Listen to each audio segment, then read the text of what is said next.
بسم اللہ الرحمن الرحیم۔ ڈسکور اوریجنل کے معزز ناظرین، السلام علیکم۔ اب کس نمبر 591 ملاحظہ فرمائیں۔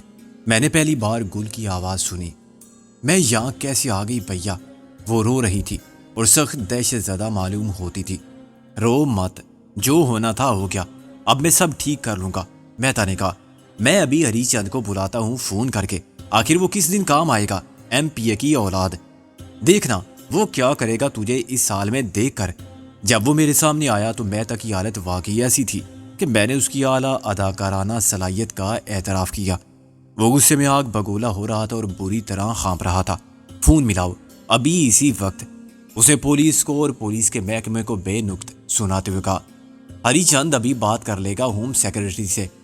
اب انسپیکٹر اور ڈی ایس پی بھی پریشان نظر آنے لگے تھے۔ انہیں احساس ہو رہا تھا کہ غلط فہمی کے باعث وہ کسی اور کو ناگ منی سمجھ کے پکڑ لائے تھے۔ بات یہ ہے مہتا جی کہ ہم تو اس وقت ہری چند صاحب کو فون نہیں کر سکتے۔ ڈی ایس پی نے کہا، آپ بات کر لیں لیکن ان کو یہ مت بتائیں کہ آپ تھانے سے بات کر رہے ہیں، ہم اس کی اجازت نہیں دے سکتے۔ بکواس بند کرو، اس وقت میں اور کہاں جا کے فون کروں گا؟ اور جب بات تھانے کی ہے، میں یہاں موجود ہوں، تو پھر تم کیوں ڈر رہے ہو؟ مہتا نے فون چھین لیا، مگر اس وقت تک میں اپنی کارگزاری دکھا چکا تھا اور فون کا ایک تار جوتے سے رگڑ کے یوں توڑ چکا تھا کہ وہ دیکھنے میں ٹوٹا ہوا نہیں لگتا تھا۔ پلاسٹک کے اندر سے تار عام طور پر ٹوٹ جاتا ہے، مگر بیرونی انسولیشن لچک کے باعث برقرار رہتی ہے۔ میرے ذہن کے گوشے میں یہ خوف موجود تھا کہ ہماری حقیقت کشیدگی کا باعث نہ بن جائے، لیکن اس سے زیادہ میری کارروائی کا مقصد تھانے کے باہر کی دنیا سے رابطہ منقطع کرنا تھا۔ ناگزیر حالات میں اگر مجھے گل کو بازور بازو نکال کر لے جانا پڑتا تو اس سے پہلے بہت مار داڑ ہوتی۔ ٹیلی فون کی عدم موجودگی میں تھانے کے اندر پیش آنے والے واقعات کا علم دنیا کو صبح اس وقت ہوتا جب ہم بہت دور جا چکے ہوتے۔ آپ خود جا کے ہری چند صاحب کو بلا لائیں، ڈی ایس پی نے کہا۔ میں پولیس کمشنر کو ساری صورتحال بتا کے ہدایات حاصل کرتا ہوں۔ مہتا اٹھ کھڑا ہوا۔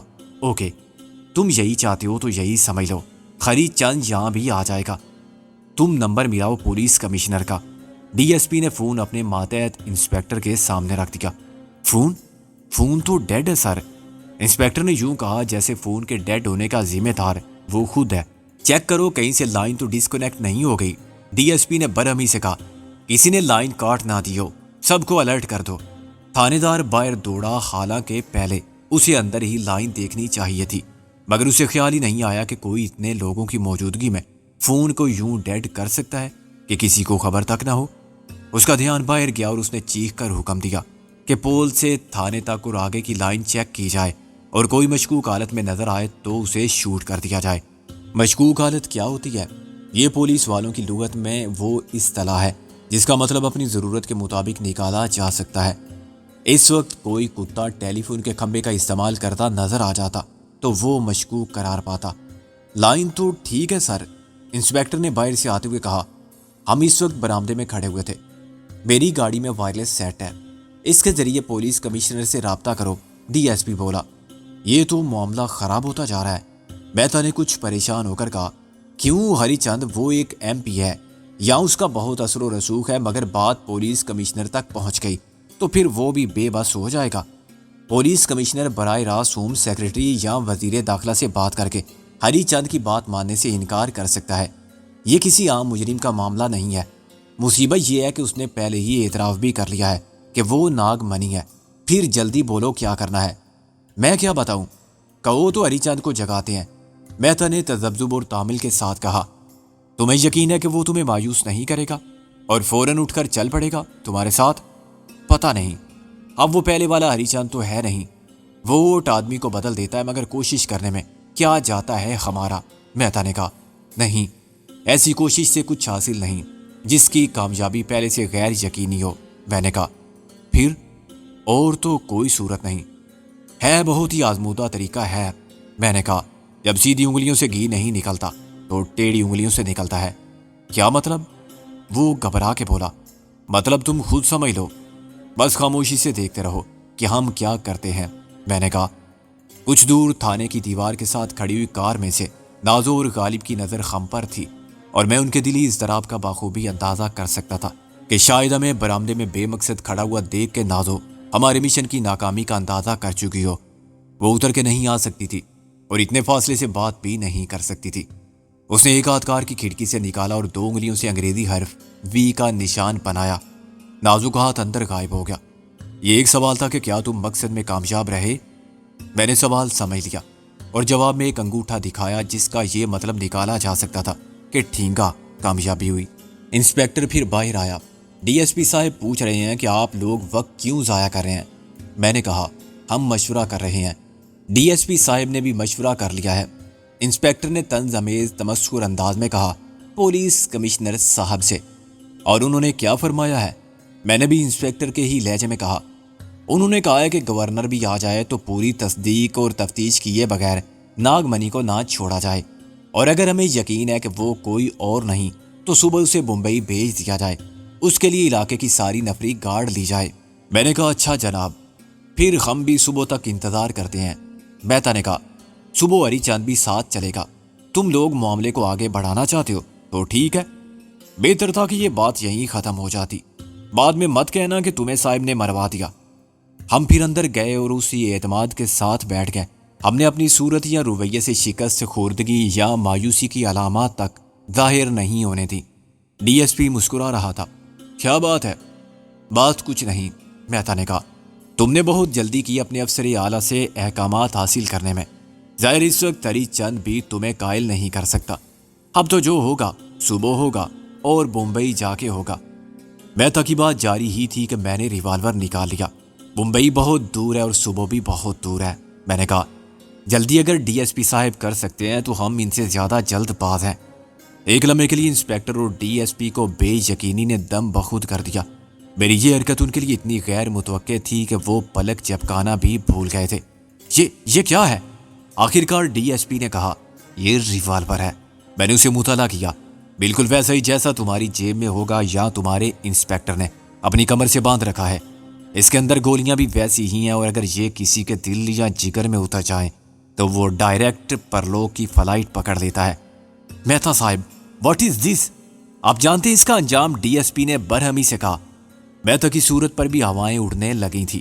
اسے مجھ سے یہ امید ہرگز نہ تھی کہ میں ڈی ایس پی پر ریوالور تان لوں گا۔ اس نے مجبوری میں ہمارا ساتھ دیا تھا اور پھر ہمارے درمیان ایک سودا طے ہوا تھا جو بقائے باہمی کے لیے ضروری تھا۔ اس نے ہمارا ساتھ دے کر خود کو قانون کے خلاف محاذ آرائی میں شریک کر لیا تھا۔ اگر گل آسانی سے نکل آتی تو کچھ بھی نہ ہوگا، مگر اب وہ دونوں طرف سے مشکلات کے شکنجے میں پھنس گیا تھا۔ اس کے جرائم کا ثبوت ہماری تحویل میں تھا، اور خود اس نے غلط بیانی سے کام لے کر قانون کی تحویل سے ایک خطرناک مجرم کو چھڑانے کی کوشش کی تھی۔ اس نے جو بیان دیا تھا اس کا گواہ انسپیکٹر ڈی ایس پی کے علاوہ اس تھانے کا پورا عملہ تھا۔ یہ جھوٹ ظاہر ہو جانے کے بعد ہری چند اس کو پہچاننے سے بھی انکار کر سکتا تھا۔ میں تو کوئی اسی علاقے میں رہنا تھا اور بدبختی یا شامت اعمال نے اس کے پورے خاندان کی عزت کو خاک میں ملانے کا اہتمام کر دیا تھا۔ اس کے اپنے بیان کی روح سے ناگ منی اس کی خالہ زاد بہن ثابت ہوتی تھی، تو میں خالہ زاد بھائی یہ بے وقوفی مت کرو۔ مہتا نے بھی اکلا کے کہا تم پاگل ہو گئے ہو کیا؟ میں نے کہا شٹ اپ، اپنی جان بچانی ہے تو سچ بتا دو ڈی ایس پی کو کہ ہم تمہیں زبردستی یہاں لائے تھے، اور تم جھوٹ بولنے پر اس لیے مجبور ہوئے کہ ہم نے تمہیں تمہارے خاندان سمیت مریا میٹ کرنے کی دھمکی دی تھی۔ یہ ٹھیک ہے ڈی ایس پی صاحب۔ مہتا کہ ایک دم نروس بریک ڈاؤن ہو گیا۔ اس نے صبح سے پکڑ رکھا ہے مجھے۔ Take it easy mister Mehta, D S P بولا۔ مجھے پہلے ہی شک تھا، میں سب سمجھ گیا ہوں۔ یہ اچھا ہے کہ تم نے سمجھنے میں دیر نہیں لگائی۔ اب اپنے ہاتھ اوپر اٹھا لو اور دیوار کی طرف منہ کر کے کھڑے ہو جاؤ۔ ہلک سی آواز نکالی تو یاد رکھنا کہ میرا یہ ہتھیار ایسی آوازوں سے بہت الرجک ہے، خود گولی چل جائے گی۔ نہ تمہارا کوئی ماتحت اس گولی کو تمہارے دل میں اترنے سے پہلے روک سکتا ہے، اور نہ تمہارے پولیس کمشنر کا حکم۔ وہ چند سیکنڈ بعد آہستہ آہستہ اٹھے اور دیوار سے لگ کر کھڑے ہو گئے۔ میں نے مہتا کو حکم دیا کہ ان کے ریوالور نکالے اور میری طرف میز پر ڈال دے۔ ریوالور ہاتھ میں آ جائے تو یہ مت سمجھنا کہ تم اسے استعمال بھی کر سکو گے، میں نے مہتا سے کہا۔ شیشناک گولیوں کی بوچھاڑ سے گزرا ہے مگر اس کے جسم پر آج تک خراش نہیں آئی۔ تم شیشناک ہو؟ انسپیکٹر نے دہشت زدہ ہو کر کہا۔ جب میں نے تمہیں بتایا تھا کہ میں اس کا بھائی ہوں، تمہیں اسی وقت سمجھ لینا چاہیے تھا کہ ناگ منی کا بھائی شیش ناگ کے سوا کوئی نہیں ہو سکتا، میں نے حقارت سے کہا۔ میں نے آپ سے کہا تھا سر، انسپیکٹر نے ڈی ایس پی کی طرف دیکھ کے فریاد کی۔ تم نے یہ نہیں کہا تھا ایڈیٹ، ڈی ایس پی بگڑ کے بولا۔ آپ نے غور سے دیکھا ہوتا سر تو آپ خود بھی فرق محسوس کرتے۔ اس کی داڑھی بڑی ہوئی ہے اور مہتا نے کہا تھا کہ کار میں میری فیملی ہے۔ ڈی ایس پی نے اپنی غلطی کا اعتراف کرنے کے انداز میں کہا۔ اس کے اعتماد سے دھوکہ کھا گیا تھا میں نے ان دونوں کے ریوالور اٹھا کے جیب میں ڈال لیے۔ پھر آگے بڑھ کر میں نے ڈی ایس پی کو اپنی طرف کھینچ لیا اور ریوالور کی نالی اس کی گدی پر رکھ دی۔ اپنے اس ماتحت کو حکم دو کہ میری بہن کو فوراً یہاں لے آئے، میں نے کہا۔ احمق نظر آنے والے ڈی ایس پی نے بڑی پھرتی سے میرے سینے پر کونی ماری اور پھر ایک ٹانگ پیچھے اٹھا کے بوٹ کی ایڑی سے میری ٹانگوں کے درمیان ضرب لگائی۔ سینے پر لگنے والی ضرب ہی سے میرا سانس رکنے لگا تھا۔ دوسری چوٹ نے میرے وجود میں درد کا آتش فشاں جگا دیا، مگر میں نے ہمت سے کام لیا۔ اگر اس وقت میں ہمت ہار دیتا تو شاید زندگی کی بازی ہار دیتا۔ میں نے ڈی ایس پی کے سر پر ریوالور کا دستہ مارا اور وہ منہ کے بل گر گیا۔ اپنے افسر کو حرکت میں دیکھ کر انسپیکٹر کی غیرت نے بھی جوش مارا۔ اس نے چلا کے کسی کو آواز دی اور مجھ پر ٹیلی فون کھینچ مارا۔ میں نے سر تو بچا لیا، مگر فون میرے کندھے پر لگا اور پھر کھڑکی کے شیشے پر۔ شیشہ ٹوٹتے ہی رات کا سکوت منتشر ہو گیا۔ انسپیکٹر کو میں نے ایک لات مار کے الٹ دیا اور وہ میز کے اوپر سے دوسری طرف جا گرا۔ ابھی وہ اٹھا بھی نہ تھا کہ میں نے دوسری لات مار کے میز الٹ دی اور میز کا کنارہ اس کے سر پر لگا۔ پھر وہ میز کے ساتھ ہی ڈھیر ہو گیا۔ باہر سے نازوں کی آواز کے ساتھ 2 فائر ہوئے اور کوئی موت کے کرب میں چیخنے لگا۔ سب انسپیکٹر دوڑتا ہوا اندر آیا اور اندر کا نقشہ دیکھ کر دروازے ہی میں منجمد ہو گیا۔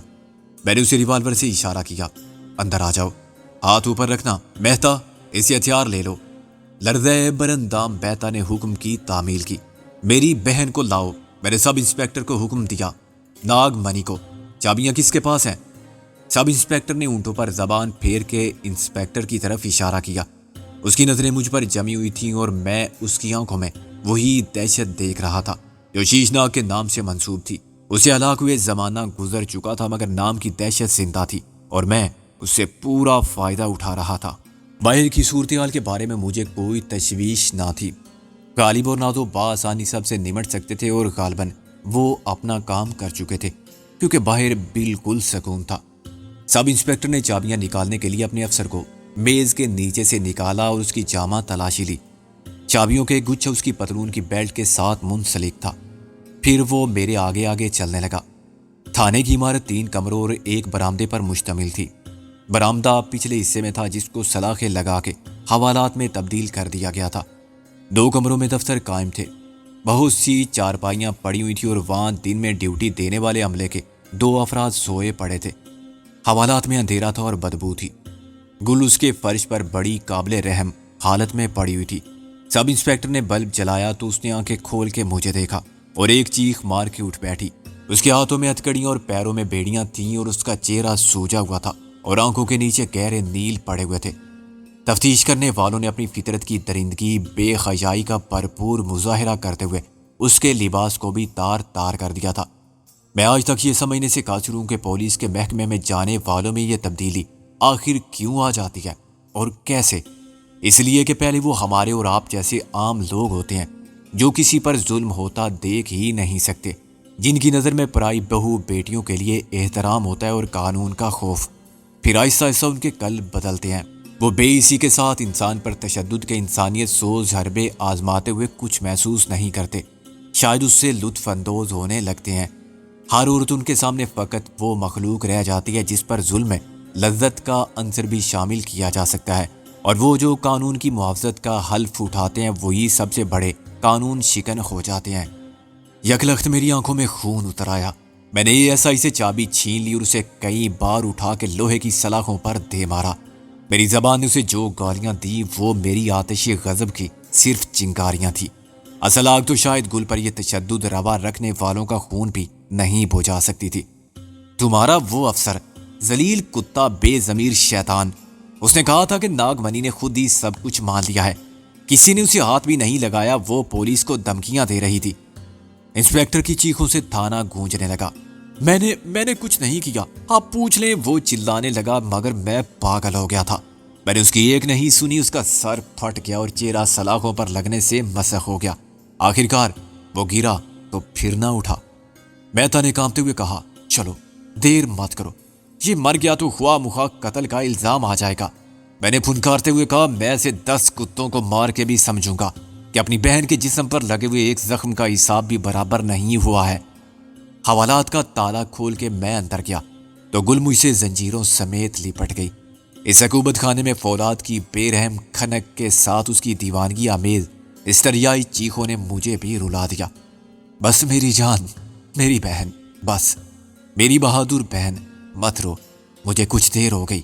میں نے اس کے ماتھے کو، بالوں اور آنسو بھری آنکھوں کو پیار سے چومتے ہوئے کہا۔ اچانک اس کا جسم ڈھیلا پڑ گیا، اس کے ہاتھوں کی مٹھیاں بند ہو گئیں اور دانت آپس میں جڑ گئے۔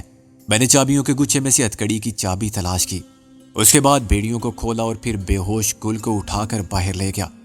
شور سن کے سونے والے اٹھ گئے، مگر جب انہوں نے میری دیوانگی دیکھی اور اپنے افسر کی حالت دیکھی تو وہ پھر دم ساد کے لیٹ گئے۔ میں نے لات مار کے ایک کو جگایا اور اس کی چادر چھین لی۔ اس چادر میں گل کو لپیٹ کر میں اس کمرے تک آیا جہاں انسپیکٹر اور ڈی ایس پی ابھی تک بے سود پڑے ہوئے تھے۔ میں ایک سرائی سے پانی انڈیل رہا تھا کہ مہتا چلایا، مگر پلٹ کر دیکھنے اور سنبھلنے سے پہلے ہی ایک ڈنڈے کی ضرب میرے سر پر پڑی۔ میں نے اندھیرے میں ہاتھ پھیلائے اور سہارا لینے کی کوشش کی۔ یہ ڈی ایس پی تھا جو موقع کے انتظار میں سانس روکے پڑا ہوا تھا اور اس نے میرے سر پر لکڑی کا سیاہ ڈنڈا مارا۔ گلاس میرے ہاتھ سے چھوٹ گیا اور میں آگے جھکا۔ بے اختیار میں نے چیخ کر غالب کو آواز دی۔ پھر دوسرا ڈنڈا میری گردن کے نیچے پڑا اور میں سرائی میں الٹ گیا۔ آخری آواز جو میں نے سنی وہ ڈی ایس پی کی گالیاں تھی۔ میں ہوش میں آیا تو سب کچھ وہی تھا۔ میں وہیں لیٹا ہوا تھا جہاں گرا تھا اور نازو میرے منہ پر پانی کے چھینٹے مار رہی تھی۔ میرے لاشعور میں ہنگامی صورتحال کے خطرات کا خوف تھا جس نے مجھے اتنے کم وقت میں پھر ہوش کی دنیا میں کھینچ لیا تھا۔ آنکھیں کھولتے ہی میں اٹھ بیٹھا اور اپنے سر کو دونوں ہاتھوں میں تھام کے کھڑا ہو گیا۔ زمین میرے قدموں کے نیچے متحرک لگتی تھی اور میری ٹانگیں میرے جسم کے بوجھ سے لڑکھڑا رہی تھی۔ نازو نے مجھے سہارا دیا اور کرسی پر بٹھا دیا۔ پانی کے 2 گھونٹ پی کر میں نے کہا، اس حرام زادے نے اچانک پیچھے سے حملہ کر دیا، غلطی میری تھی۔ چلو تم نے اتنا تو کیا کہ غالب کو پکار لیا، ہم نے تمہاری آواز سن لی تھی۔ غالب کہاں ہے؟ میں نے ادھر ادھر دیکھا۔ وہ مورچہ سنبھالے بیٹھا ہے، نازو نے کہا۔ گل بدستور بے ہوش پڑی ہوئی تھی۔ میری نظر اور آگے گئی تو مجھے ڈی ایس پی نظر آیا۔ اس کا سر ایک دیوار پر ٹکا ہوا تھا اور اس کے خون کے چھینٹے اوپر تک نظر آ رہے تھے۔ نازو نے گولی مار کر اس کا خاتمہ کر دیا تھا۔ انسپیکٹر کی پوزیشن نہیں بدلی تھی، لیکن اس کی بے ہوشی میں مکر شامل نہیں تھا۔ اس کا دوبارہ ہوش میں آنا ممکن ہی نہ تھا۔ میز گرنے سے اس کی گردن ٹوٹ گئی تھی۔ ان کی لاش دیکھ کر میرے لبوں پر ایک مسکراہٹ آ گئی۔ میرے دل میں لگی ہوئی آگ کچھ سرد پڑ گئی۔ مہتا کی حالت سب سے زیادہ خراب تھی۔ اسے معلوم تھا کہ ہم تو فرار ہو جائیں گے۔ بعد میں اس تمام کچھ تو خون کا خمیازہ وہ بھگتے گا کیونکہ اس نے شیش ناگ کو اندر پہنچایا تھا، ورنہ پولیس کا پہرا توڑ کے کوئی جن بھی ناگ منی کو نہیں لے جا سکتا تھا۔ وہ اتنا دہشت زدہ تھا کہ ہم سے کچھ کہتے ہوئے بھی ڈرتا تھا کہ کہیں ہم اس وحشت کے عالم میں اسے بھی ٹھکانے نہ لگا دیں۔ اب کیا کرنا ہے؟ نازو نے کہا۔ کیا کر سکتے ہیں ہم سوائے فرار ہونے کے؟ ہمارے پاس صبح تک کا وقت ہے۔ میں نے میز کی درازوں کو کھینچ کر کھولتے ہوئے اور اسباب باہر پھینکتے ہوئے کہا۔ آخرکار مجھے ایسپرین مل گئی۔ میں نے پانی کے ساتھ 4 گولیاں نگل لیں اور باقی جیب میں ڈال لیں۔ باہر جا کے میں نے غالب سے چارج لیا۔ وہ تھانے کی باقی نفری کو دیوار کے ساتھ ایک قطار میں لٹا کے ان کے سر پر ریوالور لیے کھڑا ہوا تھا۔ تم جا کے گل کو اٹھا لاؤ، میں نے کہا۔ یہ ریوالور مجھے دے دو۔ کیسے نکلیں گے ہم؟ غالب نے کہا۔ اس سلیے میں اور مہتا کی گاڑی میں؟ میں نے کہا سوائے پولیس کی وردی پہن کر نکلنے کے ہمارے پاس اور کوئی طریقہ نہیں۔ ابھی یہی کرو، آگے چل کر دیکھیں گے۔ گاڑیاں دونوں لے لو، مہتا کی اور ڈی ایس پی کی۔ عملے کو حوالات میں بند کر کے آفس کو باہر سے تالا لگا دو۔ آدھے گھنٹے میں یہ سب کام ختم ہو گیا۔ حوالات میں 4 پولیس مین بے بسی سے بیٹھے رہ گئے۔ ہم نے ان کو ہتھکڑیاں اور بیڑیاں پہنا کے چابیاں جیب میں ڈال دی تھی۔ اس حوالات میں لاشوں کو بھی منتقل کر دیا گیا اور جاتے جاتے غالب نے ٹیلی فون کو تار سے الگ کر کے زمین پر دے مارا تھا۔ ڈی ایس پی کی وردی استعمال کے قابل نہیں رہی تھی، چنانچہ میں نے وردی انسپیکٹر کی پہنی اور کندھوں پر نشانات ڈی ایس پی کے لگائے۔ غالب اور نازو نے سپاہیوں کی وردی پہنی، مگر مہتا کو ہم نے عمدن لباس بدلنے پر مجبور نہیں کیا۔ اسے بعد میں اپنے بیان پر قائم رہنا تھا کہ شیش ناگ ڈاکو جبرن اور دھمکی سے اس کو مجبور کر رہا تھا کہ وہ ان کی مدد کرے۔ مہتا اس علاقے کا منفرد آدمی تھا۔ چنانچہ مجھے یقین تھا کہ یہی عذر آخر کار اس کی جان بچائے گا۔ مہتا نے اپنی کار کی ڈرائیونگ سیٹ سنبھالی اور اس کے ساتھ پچھلی سیٹ پر نازو نے گل کو گود میں لٹائے رکھا۔ آگے غالب نے پولیس کی جیپ کا سائرن آن کیا اور اس کی چھت پر نصب نیلی روشنی بھی گھومنے لگی۔ رات کے 2 بجے ہم نے واپسی کا سفر اختیار کیا تو ہر سمت پھیلی ہوئی ویرانی اور خاموشی ہمارے ساتھ نوحہ کھما رہی۔ خطرات کی فریت ہمارے تعاقب میں دوڑتے رہے اور آنے والے لمحے کا خوف ہماری راہ میں خائل رہا۔ غالب نے جیپ کی رفتار کو 80 میل پر رکھا اور مہتا نے اسی رفتار سے جیپ کا تعاقب کیا۔ ایک بار پھر ہم اس چیک پوسٹ سے گزرے جہاں آتے وقت ہمارے کاغذات دیکھے گئے تھے۔ اب وہاں موجود پولیس پارٹی نے دور سے سائرن کی آواز سن لی تھی اور اندھیرے میں گھومتی نیلی روشنی دیکھ لی تھی، چنانچہ وہ بے حد مستعد کھڑے ہوئے تھے۔ انہوں نے ایک ساتھ سیلیوٹ کیا اور جیپ گولی کی طرح گزر گئی۔ اتنی تیز رفتاری میں وہ ڈی ایس پی کی صورت کیسے دیکھ سکتے تھے؟ رات بھی ہماری معاون تھی، ورنہ دن کے اجالے میں شاید کسی اجنبی چہرے کی ایک جھلک بھی شکوک پیدا کر دیتی۔ وردی اور ٹوپی کے ساتھ ڈی ایس پی کی جیپ میں ڈی ایس پی کے سوا کون ہو سکتا تھا؟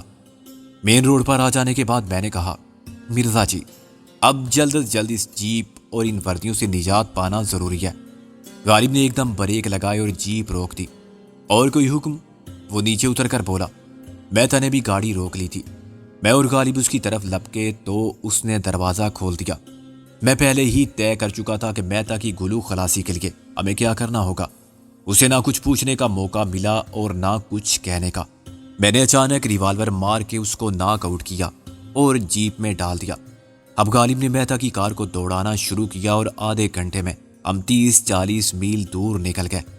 اس میں فیول ختم ہونے والا ہے، غالب نے کہا۔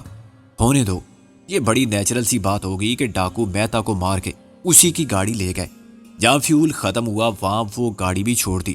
اس طرح مہتا کی مجبوری اور بے گناہی شبہ سے بالا تر ہو جائے گی۔ نازو نے کہا، یہ تو ہوش میں آنے کا نام ہی نہیں لے رہی ہے۔ فکر مت کرو، پہلے ہم خطرے کی حدود سے نکل جائیں، پھر اس کا علاج بھی کر لیں گے۔ گاڑی نے ایک جھٹکا لیا تو میں سمجھ گیا کہ پیٹرول ختم ہو چکا ہے۔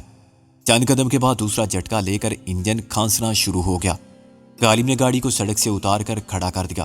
تم بیٹھو، ہم دوسری گاڑی کا بندوبست کرتے ہیں، میں نے اور غالب نے سڑک پر اتر کر کہا۔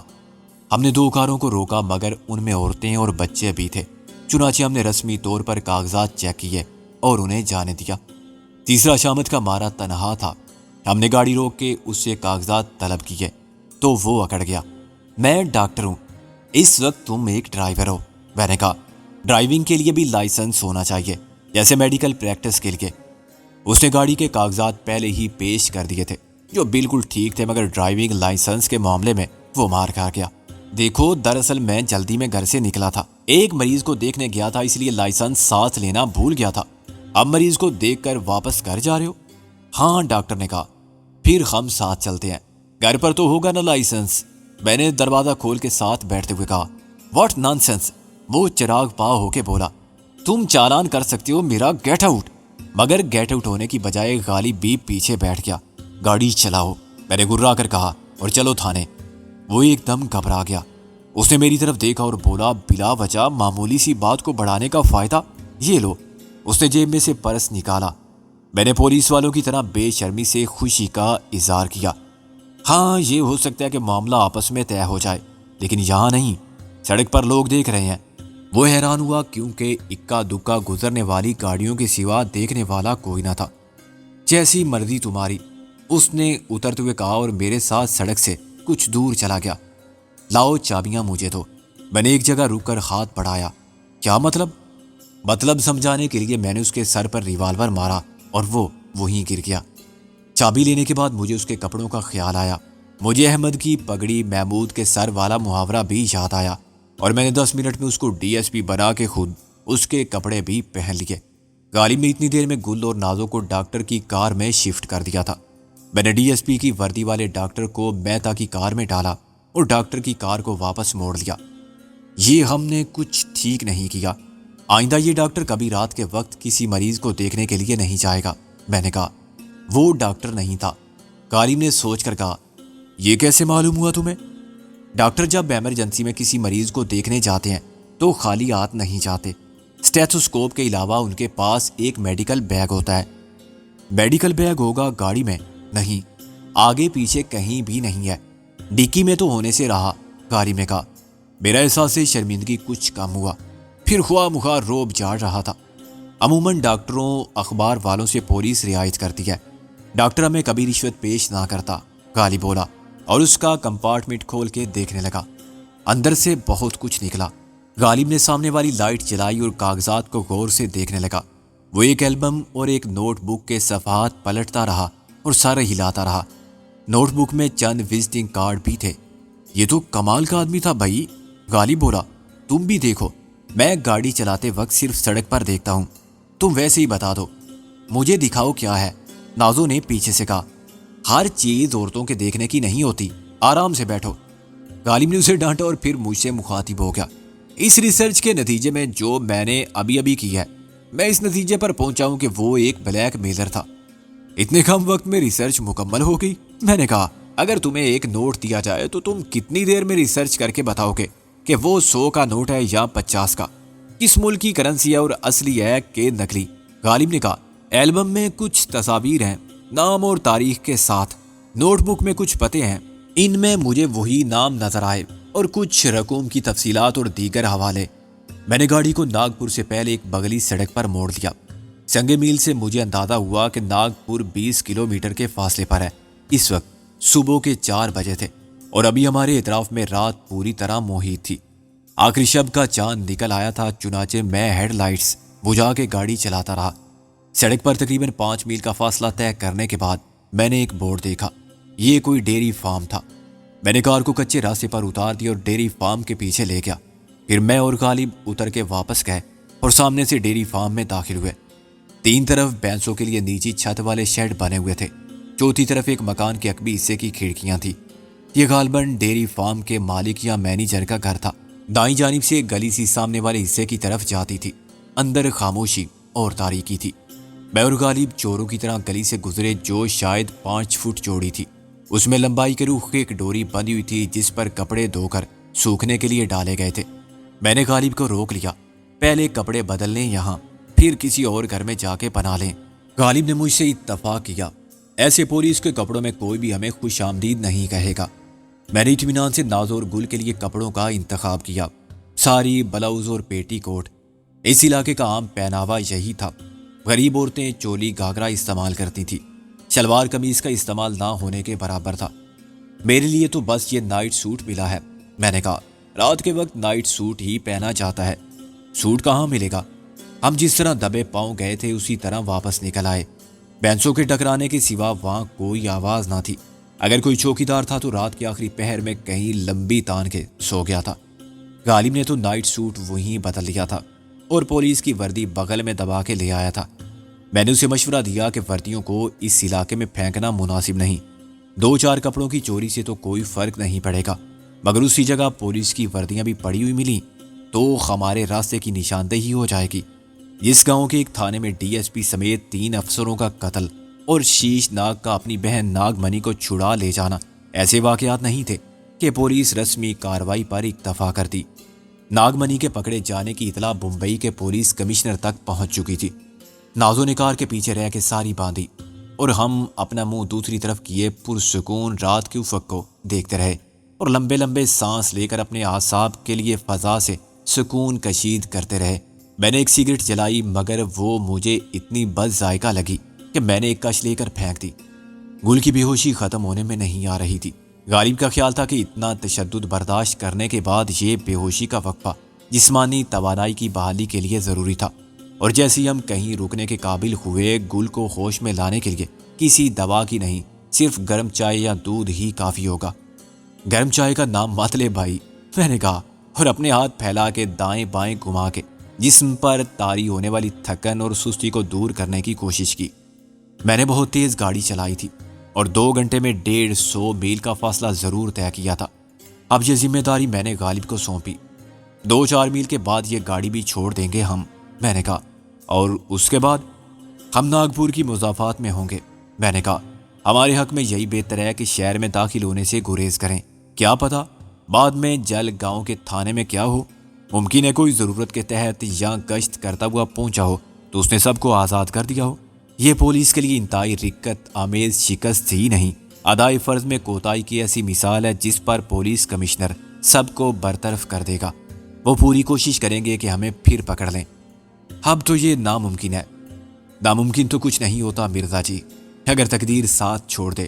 میں نے کہا، ہم جگہ جگہ اپنی نشانیاں چھوڑ کر آ رہے ہیں، مثلاً جیپ میں میتا پڑا ہوا ہے، اس کے بعد جس سے ہم نے کار چھینی تھی وہ بھی کہیں تو فریاد لے کر جائے گا۔ یہ کار دریافت ہو گئی تو ثابت ہو جائے گا کہ ہم ناگپور میں ہیں۔ پھر کیوں نہ اس کار کو غائب کر دیں؟ کیسے غائب کر دیں؟ جادو سے؟ نازو نے کہا، جادو آتا مجھے تو اب تک تمہیں غائب کر چکا ہوتا۔ غالب نے کہا، یا خود غائب ہو جاتا اور پھر ایسے آتا کہ تمہارے فرشتوں کو بھی خبر نہ ہوتی۔ یہ گاڑی کو آگ لگا کے تباہ کرنے کا کوئی فائدہ نہیں، اگر چھپانے کے لیے کوئی جگہ مل جائے گی۔ غالب نے کسی بروکر کی طرح کہا، کرایہ 1000 روپے ہوگا۔ گاڑی ایک کچے راستے پر اتر گئی۔ ایک فرلانگ دور کسی کسان کا کچا مکان نظر آ رہا تھا۔ اس کا کچا احاطہ خاصا وسیع تھا اور گارے بھوسے کی یہ 4-5 فٹ اونچی بدوزے دیوار حفاظت کے لیے نہیں بلکہ حد بندی کے لیے بنائی گئی تھی۔ اس میں 8-10 فٹ جگہ کو گزرگاہ کے لیے چھوڑ دیا گیا تھا۔ غالب نے گاڑی روک دی۔ خواتین یہاں اتر جائیں، میں اکیلی گل کو نہیں اٹھا سکتی۔ نازو نے کہا، نکمی لڑکی، زبان چلانے کے سوا کچھ کر بھی سکتی ہو تم؟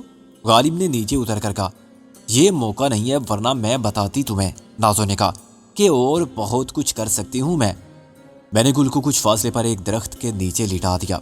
ہم ابھی آتے ہیں 2 منٹ میں، میں نے کہا۔ اسی وقت گل نے کرا کے کہا، بھائی سکندر، مجھے چھوڑ کے مت جاؤ۔ نازو نے خوش ہو کے کہا، گل دیکھو میں نازو ہوں۔ میں نے گھٹنوں کے بل بیٹھ کے اس کا ہاتھ اپنے ہاتھ میں لیا۔ میں کہیں نہیں جا رہا ہوں گل، ہم سب تمہارے پاس ہیں، بس تھوڑی سی دیر کی بات ہے، پھر سب ٹھیک ہو جائے گا۔ میں اٹھنے لگا تو گل نے میرا ہاتھ پکڑ لیا۔ تم جا رہے ہو؟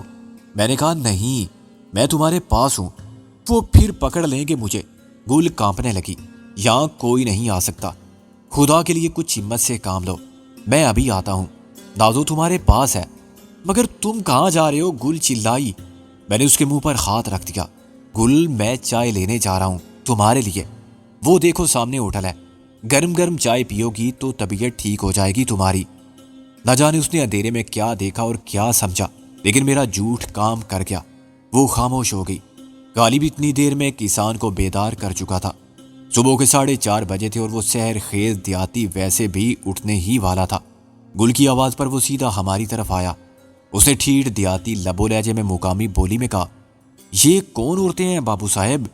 غالب نے کہا، یہ ہمارے ساتھ ہیں، ایک بیوی ہے میری اور دوسری بہن، یہ تو بیمار لگتی ہے، ہاں اس کو ناگپور لے جا رہے تھے کہ گاڑی خراب ہو گئی۔ غالب نے کہا، گاڑی تو خیر ہم رکھ لیں گے، وہ بولا، حفاظت بھی کریں گے، مگر آپ شہر کیسے جاؤ گے؟ میں نے کہا، صبح دیکھیں گے، کوئی سواری مل جائے گی۔ اس نے افسوس سے سر ہلایا، اور صبح تک کیا اس کو یہاں لٹائے رکھو گے زمین پر کھلے آسمان کے نیچے؟ غالب نے کہا، تو اور کہاں لے جائیں؟ یہاں کوئی ہوٹل تو ہے نہیں۔ ارے بابو، ہم اس خراب گاڑی کو رکھ سکتے ہیں تو کیا بیمار عورت کو نہیں رکھ سکتے؟ دیہاتی نے کہا، ہمارا گھر چھوٹا ہے مگر دل اتنا چھوٹا نہیں ہے، آپ کی شان خراب نہ ہو تو اندر آ جاؤ، غریب کے گھر میں، صبح ہم خود چھوڑ آئیں گے تمہیں جہاں بولو گے۔ شرمندہ ہو کر میں نے گل کو اٹھایا اور ہم چاروں اس دیہاتی کے پیچھے پیچھے گھر کے کچے آنگن سے گزرے۔ اس کا کچی دیواروں والا مکان 2 کمروں پر مشتمل تھا۔ ہمارے داخلی انداز سے اس کا سارا خاندان اٹھ گیا تھا۔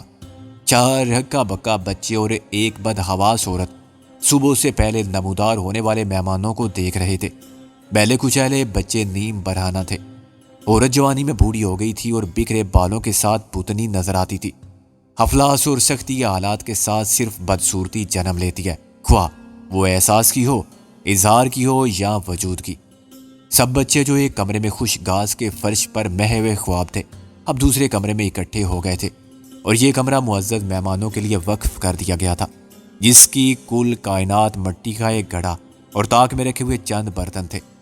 گل کو گھاس پر لٹانے کے بعد میں نے اور غالب نے باہر کا رخ کیا اور گاڑی کو دھکا لگاتے ہوئے صحن میں لے آئے۔ کسان کے ساتھ بچوں نے اس دلچسپ اور سنسنی خیز کام میں بڑے جوش و خروش سے حصہ لیا۔ ان کے گھر میں ایک کار کا آنا ایسا ہی تھا جیسا کسی فقیر کی جھونپڑی میں راجا کا ماں تخت کے اترنا۔ ہم نے گاڑی کو آخری گوشے میں بھوسے کے ڈھیر کے پاس کھڑا کیا تو سب بری طرح ہانپ رہے تھے۔ غالب نے کہا، ہم شہر سے مستری لے آئیں گے کل پرسوں تک، پہلے ہمیں اس کو ہاسپٹل لے جا کے داخل کرانا ہے، اس وقت تک تم گاڑی کا خیال رکھو گے۔ آپ بالکل فکر مت کرو جی، گاڑی بہت نازک اور قیمتی چیز ہوتی ہے، غالب نے کہا۔ کسی نے اس کو بلا وجہ چھیڑا تو مجال ہے کسی کی جو قریبی آئے، تمہارے بچے کسی کو کچھ نہ بتائیں تو اچھا ہے، ورنہ ہر شخص اسے دیکھنے آئے گا تو تمہارے لیے اس کی حفاظت کرنا مشکل ہو جائے گا۔ کس کو منع کرو گے تم؟ بہتر یہ ہوگا کہ تم اس کے اوپر کچھ ڈال دو تاکہ یہ باہر سے نظر ہی نہ آئے۔ ترپال ہے میرے پاس، وہ بولا۔ میں نے 1000 روپے نکال کر آگے بڑھا دیے۔ یہ بہت بڑی ذمہ داری ہے، گاڑی کو چھونے بھی نہ پائے کوئی۔ اس نے ایک بار پھر ہمیں یقین دلایا کہ اگر بچوں نے کسی سے کچھ کہا تو وہ ان کی زبان جلا دے گا، اور جپٹ کر 1000 مٹھی میں دبا لیے۔ پھر اس نے باوعدہ بلند اپنی اولاد کے سامنے اعلان کیا کہ کسی نے بھی باہر کوئی بات کی تو وہ کیا کرے گا۔ دھمکی میں زبان جلانے سے کہیں زیادہ سنگین نتائج کا ذکر تھا، مگر ناقابل اشارہ زبان میں۔ ترپال ہمارے سامنے گاڑی پر پھیلا دیا گیا تھا۔ یہ غالباً کھلیان کو بارش سے بچانے کے کام آتا تھا۔ کار بھی اب بھوسے کا ایک ڈھیر ہی لگتی تھی۔ اس کچے گوبر اور گھاس کی بو والے تاریک کمرے پہ پہنچ کر مجھے یوں محسوس ہوا جیسے میں تعاقب کرنے والے شکاری کتوں سے بچ کر اپنے گھر کے محفوظ حصار میں داخل ہو گیا ہوں، جہاں وہ میری بو تک نہیں پا سکتے۔ سکون، طمانینت کے ناقابل بیان احساس نے سب کو مغلوب کر دیا۔ میں نے اور غالب نے اپنے جوتے موزے اتارے اور دیوار سے ٹیک لگا کے پاؤں پھیلائے۔ ہماری خواہش پر کسان کی بیوی نے چائے بنائی۔ یہ دیسی شکر اور خالص دودھ کی چائے تھی، اس کے ہر گھونٹ میں ایک الگ مزہ تھا۔ میں نے جیب سے ایسپرین نکال کے گل کو دی اور پھر گرم پانی منگوایا۔ نازو نے گرم پانی میں کپڑا بھگو کے گل کے چہرے اور جسم کو صاف کیا۔ وہ کراتی رہی، روتی رہی۔ دیاتی اور اس کی بیوی حیران و پریشان ہونے کے باوجود خاموش رہے۔ 1000 روپے ان کو کتنے مہنگے پڑ سکتے ہیں، اس کا ابھی انہیں کوئی اندازہ نہ تھا۔